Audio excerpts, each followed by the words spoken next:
আমগুলো এখনও অকাল্যা আম, বুঝছেন? এগুলো হচ্ছে এখনও অকাল্যা আম। তো আসলে আপনি দেখবেন যে বাড়িতে আসলে, বুঝছেন, বাড়িতে আসলে এসব জিনিসগুলো অকাল্যা হলেও একটু বড় হলে খাইতে মন চাইবে, বুঝেন নাই? এসব কিছু খাইতে মন চাইবে। তো আর কি, আমাদের দেখেন বাড়ির সাথে সাথে আম গাছ আছে এদিকে। তো আমরা পারি নিলাম আর কি, আবার বেশি পারি নাই। আবার তো জানেন এখন যে হারে গরম পড়তেছে, এলাইন না খাই আবার তখন মানুষের বেলাইন হয়ে যাবে, মানুষের না আমাদের বেলাইন অবস্থা হয়ে যাবে। তো দেখেন, তো প্রথমে ভাবলাম যে এগুলাকে ছুলতে হবে আলু ছুলিনি দিয়ে। আমরা এভাবে আলু ছুলি না, আলু ছুলিনি দিয়ে ছুলে একটু কয়েস হয় আর কি, বুঝুন নাই? কারণ ছুরি দিয়ে খললে মনে করে কোয়া কোয়া পরে যায় আম, তো আমরা খাবো কি? আমরা এত কষ্ট করছি কেন? আমার পিঠে দেখছেন যে দোলাবেলা আমি পুরো কামি গেছি না, আমার কষ্ট হচ্ছে না?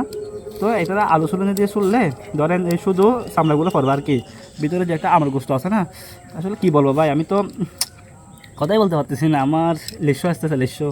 আমি তো ভাই কথাই বলতে পারতেছি না, আমার লেশো পড়ে যাচ্ছে এদিকে। আপনাদের পড়লে তো কিছু করার নাই, আমার আমার নিজের থেকে পড়তেছে, আপনাদের থেকে তো অবশ্যই পড়বে, পড়বে না কেন? আমার নিজেরও পড়ে যাচ্ছে, আমি এদিকে এদিকে না এটা দিচ্ছি বসে দিচ্ছি, এখানে পড়তেছে আর কি, বুঝছেন? বেশি পারে না, দুইটা পাচ্ছে আর কি। দেখেন এই একটা, এই দুইটা, দুইটা আম। এগুলো ভাই জন্মের হর আম, এগুলো জন্মের হর। এই গাছটা আমাদের কি জানেন, প্রতি বছর আম ধরবে এতগুলো, জন্মের হর। কেঁচা থাকলে হর, ফাঁকনা থাকলে হর। তো কেঁচা থাকলে হর হইলেও একটু লবণ মরিচ দিয়ে খাওয়া যায়, দেখেন লবণ মরিচ দিয়ে খাওয়া যায়। এই জিনিসগুলো আপনি কি শহরে পাবেন? শহরে কোথায় পাবেন?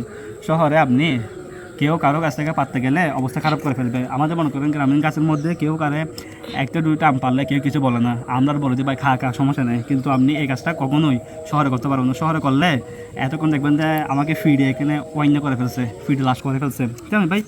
কখনো পারবেন না। তো এরকম করছি, তো এরকম করার পর একটু করে আলতো করে একটু করে ছুলে দিবেন, বুঝছেন? চলো ভাই, আমি কথাই বলতে পারতেছি, আমার নিশ্চয় পড়ে যাচ্ছে। তারপরে দেখেন এভাবে করবেন। মধু মধু, না না মধু না, হর হর। তবে চিনি তো, আমি জানি আপনারা মেয়েদের কিন্তু এসব পড়ে যাচ্ছে, আমার কিছু করার নাই।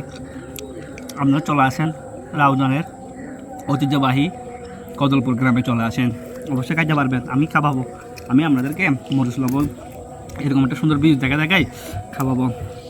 তো আমরা আমার ক্যামেরাম্যান হতে তুলিকেও দেবো। ও দেখেন, ওর আসলে ক্যামেরার পিছনে লেসে পড়ে যাচ্ছেন, কিন্তু কিছু করার নাই। আগে আমি খাইনি, আমি আগে ভিডিও করতে হবে না আমার, খাই দেখেন। তবে এটা আপনি, এই আমটা আপনি কিন্তু খাওয়ার সময় প্রচুর মজা পাবেন, কিন্তু খাওয়ার পরে আপনার দাঁত কিন্তু টক হয়ে যাবে। আমার ক্যামেরাম্যান দেখেন না, ও লেসু পড়ে যাচ্ছে, ও দেখেন না মানে ফসিলি করতেছে, ও দেখেন ও হাসতেছে, ওই দেখেন ওর হাত দেখেন ও খাবেন না কী করতেছে। তো ওরা আমি একটু করে দিই, কারণ ও আমার ক্যামেরাম্যান না, ওই দেখেন কী করতেছে।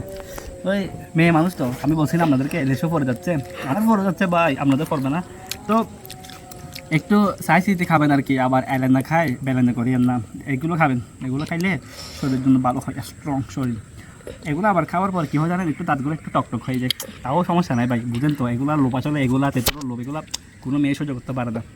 আমার লেসু পড়ে যাচ্ছে ভাই, আমি আটকে ফেলতেছি দি। তো তো এগুলো আপনি এগুলো দেখেন, এটা আপনি বাজার থেকে কিনতে গেলে কত টাকা যাবে? 50-60 টাকা তো যাবে অবশ্যই। এগুলো দেখছেন মতো হাইট দিই, এগুলো টাকা লাগে না আমাদের, এগুলো আমাদের টাকা লাগে না, বুঝছেন? এই জন্য আসবেন গ্রামে, ঘরে বাড়ি যাবেন, ঘরে বাড়ি গাছপালা লাগাবেন। এগুলা আমার চাচারা করে গেছে বেদায় আমরা খাইতে পারতেছি, নইলে আমরা খাইতে পারতাম, কিন্তু আমরা করতেছি না, কারণ আমরা জানি যে আমাদের ভবিষ্যৎ ছেলে মেয়েগুলা এত হবে না, তাই জন্য আমরা কিছু করতেছি না। ওরা কিনে খাগা, সমস্যা নেই, কারণ ওরা হচ্ছে আমাদের মতো তো সভ্য হবে না, ওরা হবে অসভ্য, বুঝছেন?